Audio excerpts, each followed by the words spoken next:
She was the girl holding all the aces.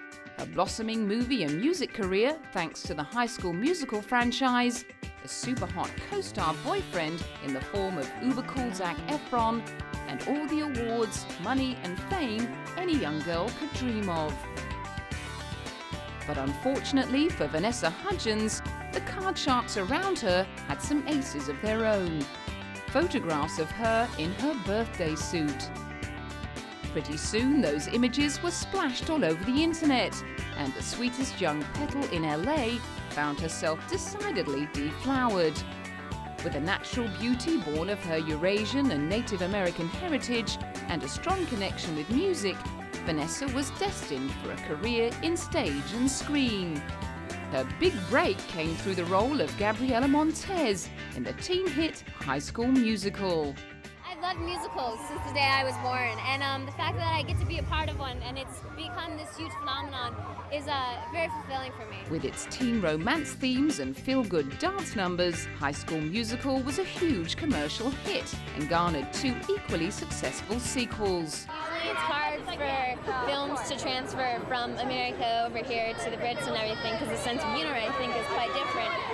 But the fact that it did, it's very amazing. It shows that musicals and music's completely universal no matter what. Vanessa soon received a recording contract with Hollywood Records, her debut album V reaching gold status in 2007.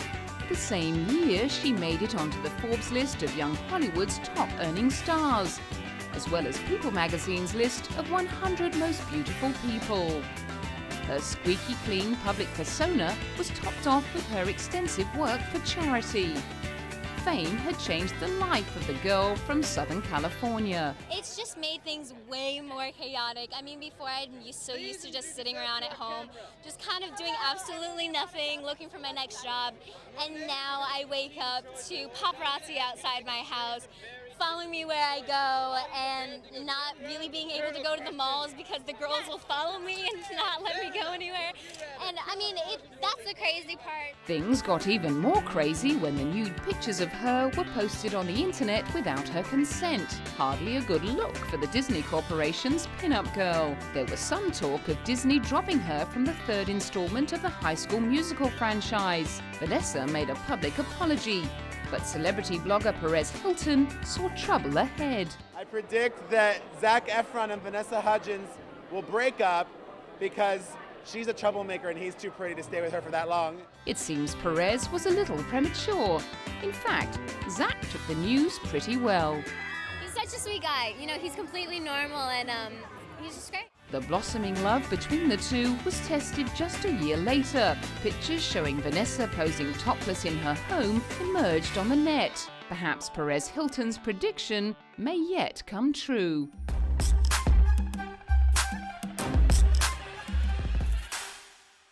Think golf, and you might conjure up images of middle-aged men whacking a ball aimlessly around a park on a Saturday afternoon.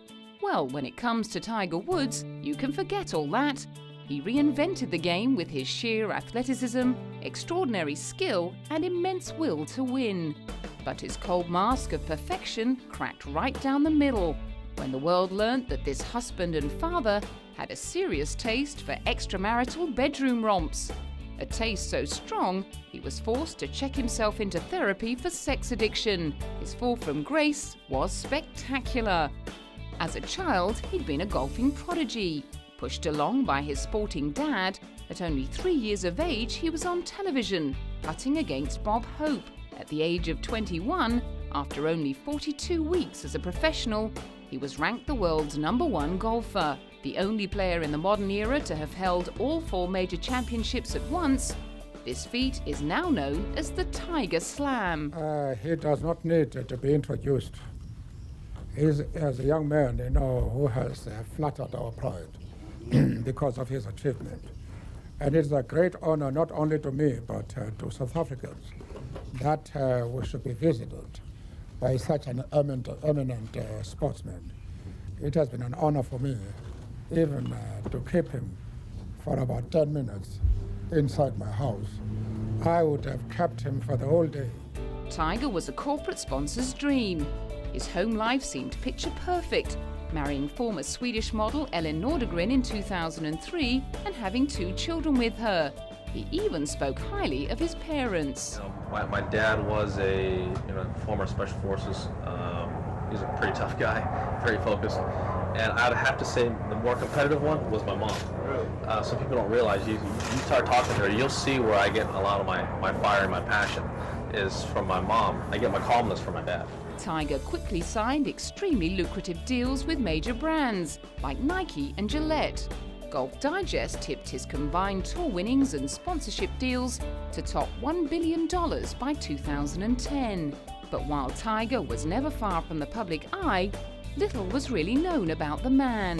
His post-match press interviews were littered with the usual sporting cliches, offering nothing of great insight to the man behind the golf genius. All that changed in late 2009, when Tiger drove his SUV into a fire hydrant outside his home in the early hours of the morning, apparently after being chased by his wife, who was brandishing a golf club.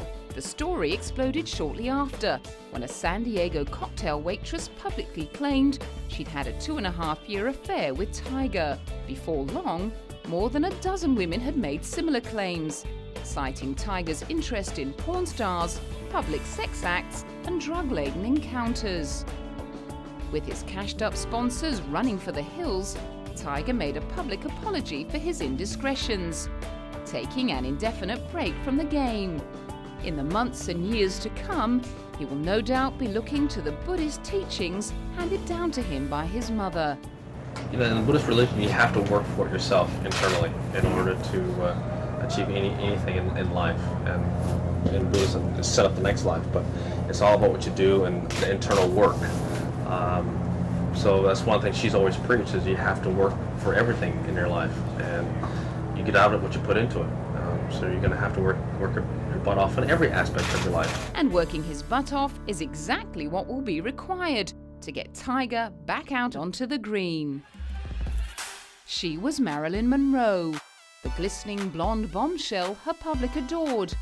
But behind the glitzy facade was just a girl called Norma Jean Baker, searching for love and acceptance amid the bright lights of Hollywood.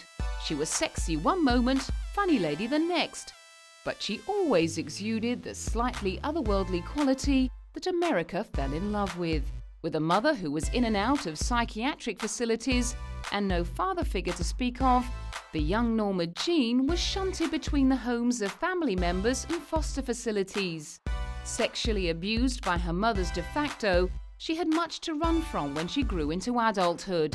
She found success as a model and soon gained the attention of 20th Century Fox. Under the advice of a movie executive, she changed her name to Marilyn Monroe. She appeared on the cover of Life magazine in 1952, selling herself as the modern-day Cinderella, the innocent, unwanted child who'd made it big in the movies. As was typical of her paradox, she coupled her public image of innocence with a powerful sense of sexuality. Sexual controversy was a key theme in her life. In recent years, a privately made film has surfaced in which she's seen to engage in sexual acts with an unidentified man. 100%. You could see the mold on her face. You could see her distinct features she has. But she is not looking at the camera at any time. She doesn't look at the camera one time. Therefore, I don't know if she knew that she was being recorded. She may have not known. She does not look at the camera at any time. Marilyn's dumb blonde persona struck a chord with the public through a string of commercially successful films, including Gentlemen Prefer Blondes, How to Marry a Millionaire, and The 7-Year Itch. After a heartfelt but short marriage to baseball legend Joe DiMaggio, she found solace in the arms of literary great Arthur Miller. During this period, she found some acclaim as an actress, but the demons from her youth were never far behind. During the shooting of her last completed film, the aptly titled The Misfits, Marilyn suffered a psychological breakdown and was hospitalized for 10 days. Over coming months, her dependence on alcohol and prescription medications increased, until on August 5, 1962, she was found dead at her home in Los Angeles after overdosing on barbiturates. Her death was ruled a probable suicide, But as befits the enigmatic Marilyn Monroe, conspiracy theories abounded. It seemed America couldn't bear to close the book on a woman who'd captured their imagination so completely while hiding her private pain. For a start, she's beautiful. And also, I think the main reason is that she died at the age of 36, and having died so young, and obviously she was an absolute icon, and she still will remain young. Los Angeles, city of dreams. For many performers, it's the place you go to build your showbiz persona. But for singer-songwriter George Michael, it marked the spot where the facade he'd long outgrown finally came crashing down. On the 7th of April 1998, in a public toilet in a Beverly Hills park, he was arrested by undercover policeman Marcelo Rodriguez for what's known in police speak as engaging in a lewd act. Just what a lewd act actually is perhaps best left to the imagination. George pleaded no contest. He was fined $810 and sentenced to 80 hours of community service. In a career spanning more than 25 years, this seemingly trivial incident in a Beverly Hills toilet block could have well brought down his career. But to George's credit, it didn't. He explained himself and his sexuality brilliantly and unapologetically in an interview with Michael Parkinson, famously saying in regard to the judge's sentence, "I'd service the community, but I already have." Claiming he'd kept his sexuality secret for 25 years so as to not offend his mother, George was now free to live openly as a gay man. For the first time, he could speak publicly about his relationship with American sporting goods heir and art collector Kenny Goss. And congratulations on your marriage. On my marriage? Oh, not yet, not yet. まだですよ、まだです。すみません。とても羨ましいです。He's very envious. He's very Oh, really? envious. Yes, because I'm gay. Oh, okay. Yeah. Because you can see my partner over パ here. ートナー今いますね、ケニーさんおめでとうでございます。す。Congratulations. You should be envious. He's a very good-looking man. すごくハンサムな人。With his secret exposed, George didn't hold back in exploring his private life in his public work. In 2005, he released the documentary film George Michael, A Different Story. The film explored the secrets surrounding his sexuality. It definitely changed my life. I mean, I think very possibly without that moment in pop history, I probably wouldn't be here tonight because this film might not have been as honest as it is. While the all-new, out and proud George Michael was keen to give his adoring public the whole truth about his private life, the film's gala opening was still a nerve-wracking time for him. It's not every day that you project your most intimate secrets up onto the silver screen. Well, as you can see, my fingers are tightly clenched. No, I'm basically sweating with nerves right now because this is not easy for me. I have a kind of phobia about cameras, which is why I'm not on the television very much. But this is something that I'm doing for my fans, and in order for them to see it, they've got to know it's out there. So. His arrest in Beverly Hills had shone new light on his songs and their meaning, and in the long run only served to increase his popularity. His Live 25 tour in 2006 celebrated 25 years of his music and sold out some of the biggest stadiums in the world. I'm just hoping everybody enjoys it as much as I think they're going to. We've put a lot of time and effort into it, and I think people are going to be blown away. I hope so. For all the commercial and critical success he was enjoying, George was still battling his own emotional demons. In February 2006, in the early hours of the morning, he drove his car onto the wrong side of the road in North London. Witnesses found him passed out and slumped over the wheel. It took a member of the public 5 minutes to wake him, before he quickly drove off and collided with a bollard. He appeared in court on the charge of driving under the influence of drugs. Don't bother to ask any questions, because believe me, I'm not going to answer them. So if you just listen to this, as I haven't had a chance legally to say anything for the last 8 months. He took the opportunity to hit out at the intrusive press. I would simply ask people to understand that the media coverage of this case has been farcical, concentrating almost entirely on the prosecution's allegations. In reality, I've been sentenced today on the basis of unfit driving through tiredness and prescription medicines, which I fully accept responsibility for. We all have a sleep, don't worry. I am glad to put this behind me, and now I'm off to do the biggest show of my life. While the incident in North London was brought on by the misuse of sleeping pills, George is also well known for dabbling in recreational drugs.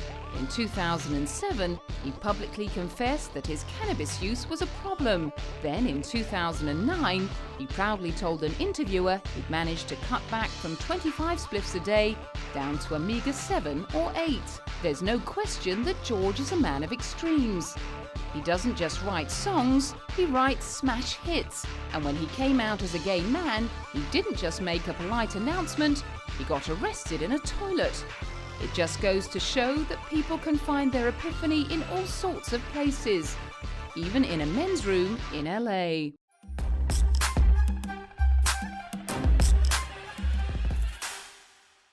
With breathtaking looks and a suave English charm, this schoolteacher's son from Lewisham has never been far away from the top of the world's most sexy lists. And like a kid in a very carnal candy shop, he's made full use of his romantic opportunities, leaving more than a little damage in his wake, with recent events suggesting he's in no hurry to change his Lothario ways. It seems that the life of one Jude Law will be as dramatic as his movies for some time to come. He literally smashed onto the cinematic landscape in the British crime drama Shopping, a story of bored youths ram-raiding stolen cars. Jude met his first wife, Sadie Frost, on the film's set. After a 6-year marriage and 3 children, Sadie filed for divorce, citing Jude's unreasonable behaviour. Just what this behaviour involved is unclear, but if newspaper reports of alleged sex swap parties are to be believed, life in Jude's house was full of surprises. Divorce negotiations were lengthy, culminating in Sadie winning their £2 million London home and receiving £1 million in child support payments. It was a difficult time for Jude, but he managed to get some therapy through his role in Closer. It's a piece that you come out of and you can talk and talk and talk about, and then it applies to your experience, and so that's different to your experience, and it's in a terrain that we all live through. Jude seemed perfectly cast as a roguish womanizer in the title role of 2004's Alfie, but the film flopped badly at the box office. However, the experience wasn't a total waste of time for Jude, who met Sienna Miller on the Alfie set. At the film's premiere, Jude's new flame confessed she was eager to work with him again. Yes, definitely. I can't think of anyone I would rather work with again. I mean, he's a fantastic actor to work with. And, you know, it's like working with your best friend. The couple were quickly engaged. But Sienna's feelings were sorely tested when one of Jude's children caught him having sex with the nanny. Sienna allegedly got her own back via a revenge affair with none other than James Bond actor Daniel Craig. Suitably enraged, Jude reportedly threw her out of their North London home, their engagement officially over.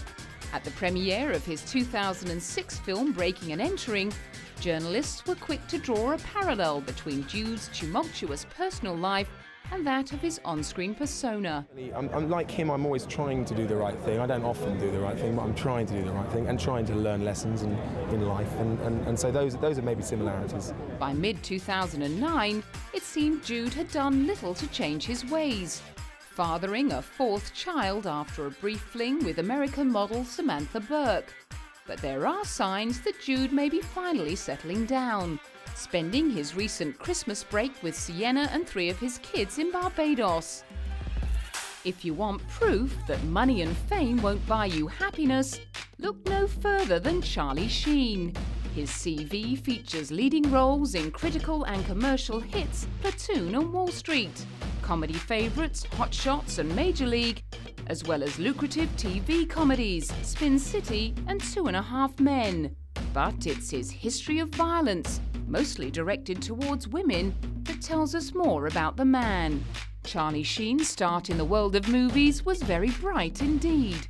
From a family of successful actors, including father Martin Sheen and brother Emilio Estevez, he was soon featured in Oliver Stone's Academy Award-winning works Platoon and Wall Street. However, the hard reality of a life in the movie business hit home for Charlie when he missed out on Stone's follow-up project, Born on the 4th of July. Whether or not it was that experience that sent Charlie on a downward trajectory is unclear, but things certainly weren't looking too good for him when the news broke that he'd shot his fiancée Kelly Preston in the arm. Accidentally, of course. Their engagement over, Charlie was famously named by Hollywood madam Heidi Fleiss as one of her most regular customers. Soon after, he was charged with a misdemeanor battery offense against an ex-girlfriend and found himself in court-imposed rehab for cocaine abuse. In 2002, it looked like Charlie had found the new start he needed, marrying actress Denise Richards and scoring the lead role in the sitcom 2.5 Men.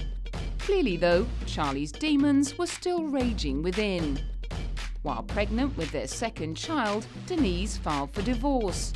Fearing for her physical safety, she accused Charlie of abusing drugs and alcohol, as well as being addicted to prescription drugs, internet porn, and gambling. Well, I'd be lying if I said it was easy. The last 3 years have been very difficult. To go through these things personally is very hard, but then to have it all public is 10 times harder. It's humiliating. But, you know, I have my daughters and I just have to move forward. Denise chose to move forward through making her own reality TV show, Denise Richards It's Complicated, exploring her life as a single mum and getting back into the dating scene. Charlie was unimpressed with her desire to include their 2 daughters in the show and attempted to block her in the courts. No, you don't go to court and make a stand to prevent that if you don't firmly believe in it. So, it's just a situation where, like I said earlier, the world is upside down sometimes. And you haven't found any compromise or anything on it? No, I think we should all just boycott the damn thing. Issue a mass boycott.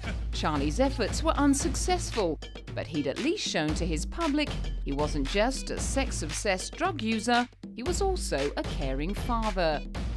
With his new marriage to real estate investor Brooke Mueller and the birth of their twins in 2008, it looked like his redemption was complete. But on Christmas Day in 2009, he was arrested on charges of domestic violence and second-degree assault against Brooke. Not exactly the Christmas present he'd been hoping for.